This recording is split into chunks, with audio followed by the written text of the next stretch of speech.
নমস্কার, আপনারা দেখছেন অভিজিৎ অফিসিয়াল। আমি অভিজিৎ। আপনারা নিশ্চয়ই জানেন যে শনিবার দিন আমাদের রাজ্যে প্রধানমন্ত্রী নরেন্দ্র মোদীজি এসেছিলেন।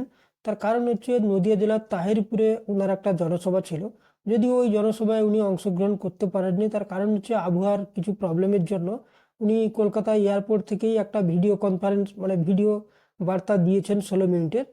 তো ওই তাহিরপুরে কিন্তু ব্যাপক ভিড় হয়েছিল এবং আপনারা নিশ্চয়ই এটাও জানেন যে নদিয়া জেলার ওই তাহিরপুর, হরিণঘাটা, তেমনি উত্তর চব্বিশ পরগনায় বনগাঁ মহকুমার এইসব জায়গাগুলোতে মতুয়া সম্প্রদায় এবং নমশূদ্র সম্প্রদায় যারা মূলত বাংলাদেশ থেকে হিন্দু উদ্বাস্তু এসেছেন তাদের একটা বড় সংখ্যক মানুষ বসবাস। তো ওখানে কিন্তু ভিড় ব্যাপক হয়েছিল। এবং এটাও ঠিক যে এই যে 2025-এ এসআইআর নির্বাচন কমিশন করছে, তাতে শোনা যাচ্ছে প্রায় 30 লক্ষ মতো মানুষের কে ডাকা হতে পারে। এবং তার কারণ হচ্ছে যে 2002 সালে যে লাস্ট এসআইআর হয়েছিল তাতে ওই মানুষদের কোনো লিঙ্ক খুঁজে পাওয়া যাচ্ছে না, ওনাদের ভোটার লিস্টে নাম নেই, ওনাদের বাবা মা বা দাদু দিদা কারুর নাম নেই। তো সেই ক্ষেত্রে ওনাদের কিন্তু হিয়ারিংয়ে ডাকা হতে পারে। এবং এটাও জানা যাচ্ছে যে সূত্র মারফত যে এই যে 30 লক্ষ মতো মানুষকে ডাকা হতে পারে তার একটা বড় সংখ্যক মানুষ কিন্তু এই উদ্বাস্তু বাংলাদেশি মানুষ, হিন্দু সম্প্রদায়ের, যারা মূলত মতুয়া এবং নমশূদ্র সম্প্রদায়ের। তো যখনই নদিয়া জেলার তাহিরপুরে এই ধরনের একটা জনসভা প্রধানমন্ত্রী ছিল, ওখানকার মানুষের মধ্যে, বিশেষ করে মতুয়া সম্প্রদায় এবং নমশূদ্র সম্প্রদায়ের মানুষের মধ্যে একটা আশা তৈরি হয়েছিল যে প্রধানমন্ত্রী হয়তো এমন কিছু কথা বলবেন যাতে ওনাদের এই যে এসআইআর এর ফলে ওনাদের উদ্বেগ বেড়েছে সেটা হয়তো কেটে যাবে। কিন্তু প্রধানমন্ত্রী সেই অনুযায়ী কোনো বার্তা দেননি বা সেই বিষয়ে কোনো কথা বলেননি। তো এটা নিয়ে ওখানে যারা মতুয়া সম্প্রদায়ের বা অন্যান্য নমশূদ্র সম্প্রদায়ের মানুষ এসেছিলেন তারা কিন্তু অনেকটা হতাশ। তো যদিও এই বিষয়ে কিন্তু প্রধানমন্ত্রীর খুব একটা কিছু করার ছিল না, কারণ প্রধানমন্ত্রী ভারতবর্ষের সর্বোচ্চ ক্ষমতাধারী ব্যক্তি, এটা ঘটনা। কিন্তু আপনারা নিশ্চয়ই জানেন যে সম্প্রতি সুপ্রিম কোর্ট কিন্তু জানিয়ে দিয়েছে যে ভোটার লিস্টে মতুয়াদের বা কারুরই নাম থাকবে না যাদের ভারতের নাগরিকত্ব নেই। তো প্রথম কথা হচ্ছে ভারতের নাগরিক হলে তবেই ভোটার লিস্টে নাম থাকবে, তারপরে আপনি ভোটার লিস্টে নাম তুলতে পারবেন। প্রথমে আপনাকে ভারতের নাগরিক হতে হবে, তারপর ভোটার লিস্টের নাম আপনি তুলতে পারবেন। আগে ভোটার লিস্টের নাম তুলবেন পরে ভারতের নাগরিক হবেন, এই ধরনের কোনো অপশন সুপ্রিম কোর্ট রাখেনি বা স্পষ্ট বলে দিয়েছে। এবং এটাই বাস্তব যে আপনি ভারতের নাগরিক নয় তাহলে ভোটার লিস্টে আপনার নাম কিভাবে থাকবে। তো সেক্ষেত্রে প্রধানমন্ত্রী কিন্তু খুব একটা কিছু বলার ছিল না এবং তার জন্য প্রধানমন্ত্রী যথেষ্ট ধৈর্য সহকারে কিন্তু এই বিষয়ে চুপচাপ এড়িয়ে গেছেন।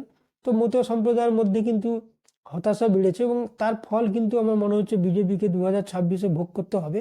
তার কারণ হচ্ছে আপনারা নিশ্চয়ই জানেন যে 2019, 2021, 2024 তিনটে ভোটে মতুয়া অধ্যুষিত এলাকাতে বিজেপি কিন্তু ব্যাপক হারে ভোট পেয়েছে এবং ওই জায়গাগুলোকে বিজেপির গড় বলা হচ্ছে। কারণ মতুয়ারা কিন্তু দুহাত তুলে বিজেপিকে ভোট এই কারণে দিয়েছিল যে তাদের হয়তো নাগরিকত্ব বিজেপি গভর্নমেন্ট দিয়ে দেবে, যেটা বিজেপি নেতা নেত্রীরা বারবার বলেন যে তাদের কিন্তু নাগরিকত্ব হয়ে যাবে। কিন্তু বাস্তবে দেখা যাচ্ছে সেই ধরনের কিছু হচ্ছে না। এবং বিজেপি নেতারা আর একটা কথা বারবার বলেন যে সিএ দ্বারা অ্যাপ্লাই করলেই নাগরিকত্ব পাওয়া যাবে। ওটা কিন্তু অনেকটা জটিল প্রসেস এবং অত সহজ না। ওটাও কিন্তু মতুয়া সম্প্রদায়ের মানুষরা ধীরে ধীরে বুঝতে পারছেন যে এইভাবে নাগরিকত্ব পাওয়া যাবে না। তো সেই হিসাবে ওনাদের হয়তো আশা ছিল যে প্রধানমন্ত্রী যখন আসছেন হয়তো প্রধানমন্ত্রী এমন কিছু কথা বলবেন বা এমন কিছু সূত্র বের করে দেবেন যাতে মতুয়াদের মধ্যে এই উদ্বেগ থাকবে না বা মতুয়াদের মধ্যে যে টেনশন বেড়ে গেছে সেটা থাকবে না। কিন্তু প্রধানমন্ত্রী সেই বিষয়ে চুপ থেকে গেছেন, তাতে কিন্তু মতুয়া সম্প্রদায়ের মানুষের মধ্যে একটা হতাশা বেড়ে গেছে। তো আমার মনে হচ্ছে 2026-এ বিজেপির যারা রাজ্যের নেতারা, যারা মতুয়া ভোট ব্যাংকের উপর নির্ভরশীল, যেমন অসীম সরকার থেকে শুরু করে শান্তনু ঠাকুর, এদের কিন্তু কপালে খুবই দুঃখ আছে 2026-এর ভোটে। প্রধানমন্ত্রী তো আর 2026-এ ভোট পশ্চিমবঙ্গে এসে লড়বেন না, উনি এসে হয়তো খুব একটা কিছু প্রচার করবেন। কিন্তু বিজেপির যারা নেতারা এতদিন বড় বড় কথা বলেছেন, মতুয়াদের ভোট নিয়েছেন, বলেছেন মতুয়াদের নাগরিকত্ব দিয়ে দেবেন বিজেপি ক্ষমতায় এলে, তারপরে ওনারা কথা বলেছেন যে সিএ তে অ্যাপ্লাই করলেই মতুয়ারা নাগরিকত্ব পেয়ে যাবেন। তো এত সোজা নয়, এত কোটি, যেটা শোনা যাচ্ছে প্রায় 1,80,85,00,000 মতুয়া সম্প্রদায়ের মানুষ ভারতে বসবাস রয়েছে। এত কম সময়ের মধ্যে এত মানুষকে নাগরিকত্ব কোনো দেশের পক্ষেই দেওয়া সম্ভব না, সেটা প্রধানমন্ত্রী যিনি হোক না কেন। তো সেক্ষেত্রে মতুয়া সম্প্রদায়ের মানুষও হয়তো বুঝতে পারছে যে বিজেপি যেভাবে বলেছে সেই অনুযায়ী কাজ করেনি। তো আমার মনে হচ্ছে বিজেপির যে গড় বা বিজেপির যে বড় ভোট ব্যাংক এই মতুয়া সম্প্রদায়ের মানুষ, সেটা কিন্তু 2026-এ থাকবে না। সেই হিসাবে সেই ভোট যে তৃণমূল পাবে তার কোনো কথা নেই, কিন্তু বিজেপি যে পাবে না এটা কিন্তু এক প্রকার এখন থেকে ধীরে ধীরে স্পষ্ট হচ্ছে।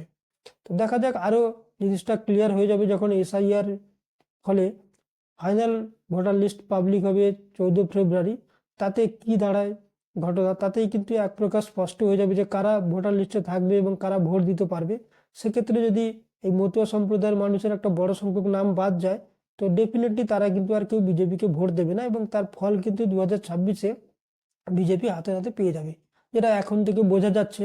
এবং আমার মনে হচ্ছে তার জন্য আর কয়েক মাস অপেক্ষা করাই উচিত। দেখা যাক আগামী দিনে কি হয়, তার জন্য আমাদের আর কয়েক মাস অপেক্ষা করলেই বোঝা যাবে। আজকে এই পর্যন্ত। আপনারা ভালো থাকবেন, সুস্থ থাকবেন। ধন্যবাদ।